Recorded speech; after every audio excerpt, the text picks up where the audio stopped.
Myria pumps nearly 160% in the last week and everybody starts talking about it. But there's a huge problem with some of the information that's being shared about Myria that I really need to address in this video, as well as to identify whether or not this is a crypto project we need to be looking into. I'll discuss how Myria works, as well as look at the pros and cons about this crypto as an investment opportunity. And towards the end of the video, if you're lucky, I'll also give you a realistic price prediction for Myria. So hit the like button and let's get into it. Now guys, as we look into the chart, you can see that it's well towards the upside.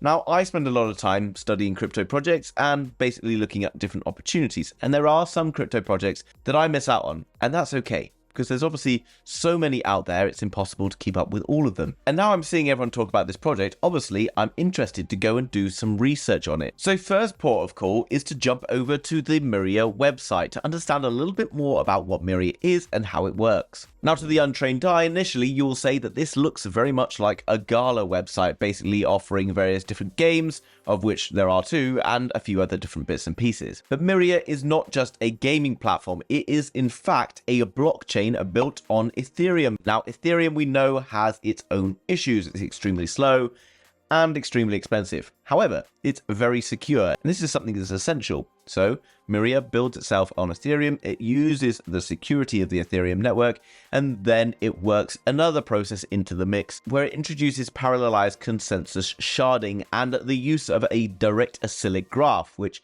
I know the Casper holders will be getting absolutely buzzed for because they love those three words. Now, effectively what that means is it enables the blockchain to be able to divide itself up and split into multiple different parts in order to drive through more transactions. This means that unlike Ethereum, Myria can achieve around 10,000 transactions per second. Myria's layer 2 scaling solution also uses a feature called a ZK Rollup. Now, if you've never heard of a rollup before, effectively the way this works is by bunching a load of different transactions together and pushing them through at the same time. This makes for extremely cheap transactional processes because you can roll up and use the Ethereum mainnet and push through like 100 or 1,000 transactions at the same time rather than just doing one. This obviously then cuts the cost by the number of multiples that are put into that ZK rollup. Now, this also adds another layer of security because a zero knowledge or ZK rollup basically is just that. The information is passed across without anyone being able to access or understand what the information is. And you're like, well, what are you talking about? Well, I've used this example before, but I think it's quite a good one. Imagine you're at school and you've got a friend over there who reckons that you can't solve a maths equation. And you're like, I can definitely solve that maths equation, but you don't want to tell him or her the answer to the equation. So how do you do it? Well, you come up with another equation that basically is the proof that you are able to solve that equation, and they now know that you can solve the equation without them actually knowing the answer. Hopefully that's simplified enough for you. And this is something that Vitalik Buterin has basically called the holy grail of blockchain technology because it basically solves all of the issues of the blockchain trilemma. Now, right now, as you come across the ecosystem, you can see a bunch of different things are being built on the platform, but these are all games that will soon potentially be launched. And much like GALA Gaming, this is quite interesting for me. Now, as you know, if you subscribe to the channel, I like to refer to this document quite a lot. GameFi projects will see big growth in the next bull market, particularly because a GameFi as a whole is taking away market share from traditional gaming, which itself is also growing, which is why you've got that yellow bit exploding towards the end, telling you that blockchain games in the future could be worth around $67.4 billion. In the last bull market, we saw GALA Gaming absolutely rocket towards the upside. So people betting on Myria are thinking that it could be a GALA killer, and potentially a little bit of truth behind that. GALA's been struggling more recently because of a certain thing. The two founders basically trying to sue each other for around $160 million has left a bit of a sour taste in the ecosystem of GALA. I, however, have long said that this was a great thing for GALA because it just drove the price down, and GALA effectively is still doing what it's been doing and will likely perform well in the future. Now, the team behind GALA and were hugely experienced. So what does that mean for Myria? Well, another thing that Myria wants to boast to us is that they were founded by leading GameFi and blockchain industry veterans coming from the likes of Ubisoft, Activision, EA, etc. Now, that's obviously a very positive thing, but I wanted to do a bit more research and find out if I could find out who these people were. And then I came across one of them here, who is Ivan Fortunov, who has a 12-year career in game design, which I would imagine is quite a long time by normal standards within a particular industry such as this, previously working with the likes of Gameloft, Crazy Labs, Ubisoft, and others. Now, that's fair enough. Share your kind of strengths. but why are they just sharing their strength on this particular website? Are they just trying to get me to come and look at this and see a bunch of big names and think, well, maybe I need to be investing in that right now? And if you go across to other websites that are more established, where they have got these relationships, they're not necessarily just sat there telling you about their relationships with these other companies. Okay, so where have I got to? Well, so far, the website looks reasonable. The piece of tech they're doing is interesting. Maybe it's going to be able to achieve something. They're being listed already on OKX, big exchange. Are we going to see potential for listing in the future on the likes of Binance? That's something that could be a catalyst for some more growth. Good to hear. I like that it's a platform offering multiple games, and there clearly seems to be a bunch of development that's going on the platform. So what do I do next? Well, I go to YouTube and I come across a few different videos on Myria just to check the kind of overall sentiment that people are pushing in the market. I come across this one from Crypto Archie telling me millionaires will be made in Myria, and then I come across this one here from Jerry Banfield Reviews saying disgusting. And this brings me to a very interesting and important point which I think you need to pay attention to. Well, first of all, we look at Jerry Banfield, who was saying that this was an awful crypto project because of all the tokenomics, and we'll look into that in just a moment. We then come down below and you read into the comments and you see lots of people being like, well, I'm up 3.5x, and lots of kind of angry people coming in and telling him that he has no idea what he's talking about. On the flip side, everyone coming across to Crypto Archie has been really positive about this project and saying how they love his straightforward and honest approach and all that good stuff. Now, both of these videos hold a lot of useful information. However, the tonality of each of these videos is obviously in the complete opposite direction. And it's very important, whether you hold Myria or not, that you can look at both of these videos and give them the same attention as you go through. Why is that? Well, I will show you in a minute that both of them have something very valid to say, but unfortunately, you've got two people sat at these two desks right now. On the left, you've got this guy. Now, I'm not saying Crypto Archie is lying, far from it. I'm saying that basically lots of people are sat in that queue wanting to hear the information, why this project is amazing and why it's great, and why we shouldn't be worried at all. Because on the other side, you've got Jerry Banfield, who's getting less people coming and watching that video because people don't want to know the truth about a particular project they might be invested in. That's why this positive video here has 20,000 views, and this negative video here has 3.4 thousand views. And why is this so dangerous for us? Well, guys, because there is a lot of different things that we need to pay attention to when we're looking at a crypto project that we're willing to invest in. And you shouldn't just be investing because me or one other YouTuber or any other YouTuber out there is telling you that it's a good project. You need to start understanding and take a bit of ownership of this and understand what it is that makes a good project. So my point is, both of these crypto YouTubers had some very valid information to be shared, however may have a bit of their own confirmation bias at play. You then get the viewers who are then having their own confirmation bias on top of that. And don't get me wrong, as a human, I also feel the same, but it's easier for me to go and have a look at this as a project that I haven't really paid too much attention to before and don't have exposure to. So first things first, our attention's been brought to the fact that tokenomics may be a little bit sketchy. So what we're going to do is look into coin market cap. Now we can see market cap here sat at $31 million. That's actually really, really small. For this to be able to do a 10x, pretty easy, especially in gaming, if you were to look at it just completely from this aspect. Now, you've got other people saying that this can do like a 300 or 500x into the next few years, whether that's possible or not. And that's when suddenly my ears will start to prick up, because those are big, big promises. So what do? We go down below and you can see the fully diluted market cap sits at $224.9 million. And you will notice that that number down there is significantly bigger than that number up there. And that's because the circulating supply currently sits at 14%. So what happens? When is the rest of that percentage going to start to be unloaded? Well, you can come across to CryptoRank. Now, what we can see down below is the vesting schedule. Now, before the TGE or token generation event takes place, you will have pre-investment that's going into the projects before, and that's what I've been talking about recently. By joining the Inner Circle Discord, you can get involved in those pre-ICO projects. That's an absolute no-brainer, and you should be taking a look at it because there is a 5-day free trial on offer there, and you can learn tons about crypto. And what that means is those people who invested there will be able to offload their tokens as they go. And you can see that there is an ongoing unlock that's basically happening on Myria over the next 35 months. This is a linear unlock, which means each month a certain percentage is unlocked, and that will add to the circulating supply. In the rules of supply and demand, this is not necessarily a positive thing because obviously more supply enters the market, the demand might remain the same, might even go up, but ultimately you don't want more supply. In fact, you want the opposite of that to happen because that's much better for us. You can also then see that there's various other unlocks going on over the next 48 months where more percentage will also be getting unlocked all the time. Here we can see these unlocks from the token generation event and everything else have already taken place. So to get 10x on this project at the current circulating supply would take us to 320 million. But what we really want to be paying attention to is the fully diluted market cap at 229 million, saying that a 10x would take us to $2.2 billion. So what's the next thing we can do? Well, we want to understand something else before we're diving in. We copy the smart contract and then we come across to bubble maps and then just put it into the search bar. Now what we can do by zooming in here is we can see how the token of Myria is distributed. All of these individual ones out here are the individual wallets that you can see on the right hand side. Each of these is a percentage of each of the valuation of the token.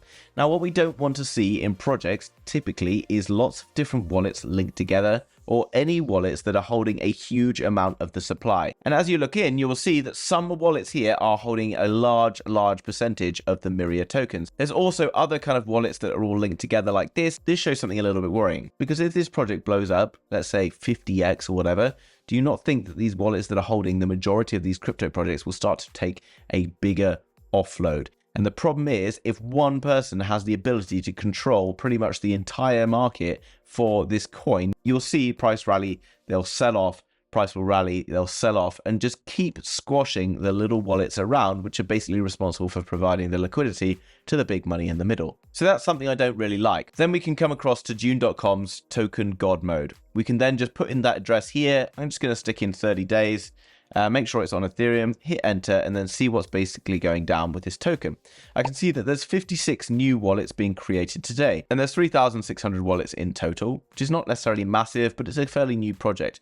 What I will then see is that the number of wallets being accumulated is sort of slowly kind of pushing up and then starting to sort of tail off. When you start to see it tail off, there's a good chance we might get a pullback because we're running out of money or new money coming in. Because all those people who've been buying in and are up in a big way will also start to be selling off. So this guy, for example, he bought $8,300 and he's estimated to be in $10,500 worth of profit. Now, what people fail to understand is that people take profits. And if you're not one of those people, then you're done, because you need to be taking profits. And you can see down below, trades by volume. Here we've got a sell coming in, $20,400, made themselves 10%. Okay, 10%, $2,700. And bigger money, bigger wallets will take profits more readily than smaller ones. Because if you put in $100 and you're looking for that 10x, you're probably going to hold on tight until you reach $1,000.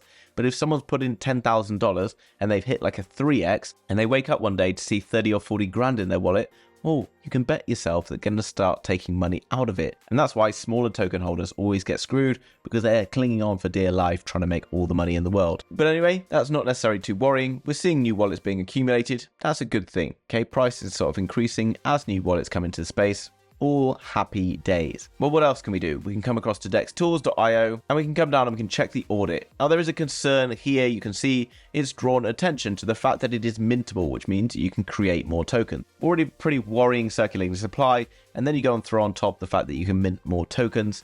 That's obviously a little bit concerning, because if someone mints more tokens, it adds to the inflation, and then potentially in the future you get a token that just doesn't really ever gain a value. What I'll then do is I'll come across to Twitter, and as you have a glance at this, you can see 222,000 followers.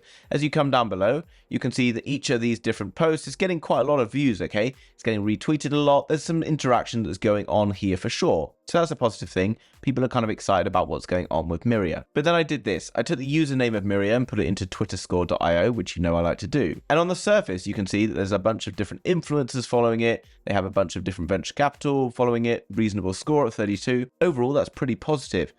Then I see this and I'm like, well, why on earth in like March, April, did we suddenly see the growth in subscribers go from 100,000 to approximately 220,000 in a very nice, smooth, straightforward curve, which indicates that each day they were getting around the same number of new subscribers every single time, and then completely flatten off where absolutely no new subscribers joined over the following like 6 or 7 months. That's kind of strange. Just to give you an example of another crypto project, which is Solana, you can see that over kind of the last few months, it's kind of been gradually sort of creeping up towards the upside as more people start to trickle back into the space after all that kind of FTX dip crash stuff that happened back in December of last year. This shows a more organic curve. And what I'm getting at by the point of organic, it means that this is natural kind of gain and loss of subscribers based on what has been happening. There's nothing natural about that curve that's going on with Myria. So that is 222,000 followers. Are they legit? Why would you be buying new followers and things like that? I don't know. Now, as we look into the Myria chart, you can see that there was a pretty terrible kind of like first launch to the project, but that's because it launched at a pretty bad time around April, bear market time. Never going to be very good for new ICO projects. And typically a lot of new ICOs will arrive in the market and then just kind of bleed to pretty much zero as they use up the funds generated from the token generation event to feed back into the development of what's going on, particularly in gaming, which is a very expensive area to be developing in. However, we can see, obviously, looking into this chart, that we've had that dip towards the downside, we had the kind of accumulation zone, and then we've had a very nice surge towards the upside, which shows us that there is definitely interest in this particular token. Now, what we're seeing in this area is a run into resistance. Why is this an area of resistance? We can drag across and we can see previously what happened was we got this kind of dip down through, we pulled back into this area, and you can see we then sold off very hard. Now, this is very easy to identify, and you can see that most crypto projects right now are working out of a downtrend like this up towards this first kind of catchment area here. Now, if I decided that, yeah, after looking at all of this, I'm happy to be getting involved in Myria, then obviously we would have liked to have got involved down here. You did see that we got a nice pullback there around 29%. Is there a chance that we can get further pullback into this area? Well, typically when we arrive into a new kind of resistance area like this, especially after a fairly aggressive pump, we can see a few of multiple things happening. We might see something like an ascending triangle where we pull down in here, and then eventually we see a break towards the upside. We may see something more aggressive where we see kind of like a downwards kind of pattern that forms something like this, and then we get a breakout like this. Ultimately, you don't really know right this second, but the chances of it pulling back from an area like this are reasonably high. But the more times it knocks on that door, eventually it's going to be able to break through. I do believe that Myria is going towards the upside, given that I think everything within gaming is going to go towards the upside, particularly if they can pull off what they're talking about. They do have a lot of good things going for them. Now, in terms of a future price prediction for Myria, I think we need to be a little bit cautious. And 100% that's because of this circulating supply, okay? This number up here is what's attracted people into the space. $32 million, very small, okay? And with a 10% volume as well, which is also quite good. But what we really can't ignore is the circulating supply. Because by the end of 2026, this is going to be around 50% in terms of circulating supply, which is around 3.3 times bigger than it currently is. Which would mean that the market cap right now, to be able to sustain the same token price, if you were to buy it right this section, would have to be around $100 million. Now, $100 million becomes slightly bigger, and that means that right now you're buying a token as if the market cap was around $100 million if you're trying to cash out in 2 years' time. That means for you to be able to get a 10x, we need to see a market cap around that time of around $1 billion with a B. And for you to see 100x, that market cap then needs to be around $10 billion. GALA Games back in the last bull market, whether you liked it or not, performed incredibly well. You've only got to look at this chart here to see that it just basically blew up out of nowhere. It was like the OG GameFi platform, and whether you think Myria is going to do a better job than GALA or whatever, now you will have to admit that this is a more competitive space. There is more dilution in the markets, and yes, more people might be entering into the crypto space, but you can't really anticipate that Myria, with all its kind of tokenomic issues, is necessarily going to have a market cap bigger than what GALA did at the top of its last bull market. So in summary, I'm here to tell you that you might be able to see some good gains. And yes, it's up a couple of X right now, which is great to see. And we might see it continue to kind of grow towards the future.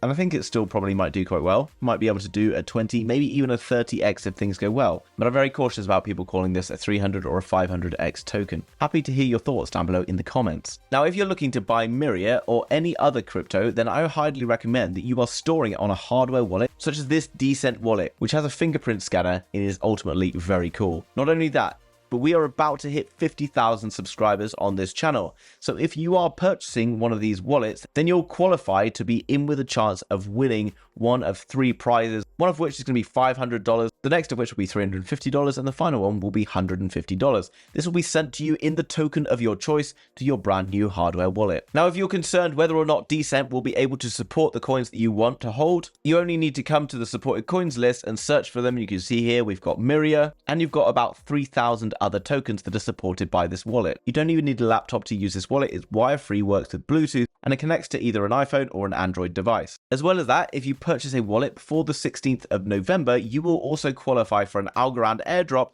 where you'll get 200 algo for absolutely free. State-of-the-art security is far beyond pretty much any other hardware wallet out there, and the user interface on the app is also extremely easy to use. So if you're new to crypto and you don't really know how it works and all that, you will be able to pick up this device and you will be able to make it work in literally a minute. Now, I'm recommending this device because obviously this is sponsored. I will gain a small commission if you buy through my link down below in the description, but in return for that, you'll gain yourself a big discount by going in that link. I also recommend this because it's what I use and it's something you need to be doing if you're holding crypto. Don't be keeping your money on exchanges, because remember, last year no one thought FTX could ever go under. It was solid as a rock and it collapsed and sucked everyone else's money in.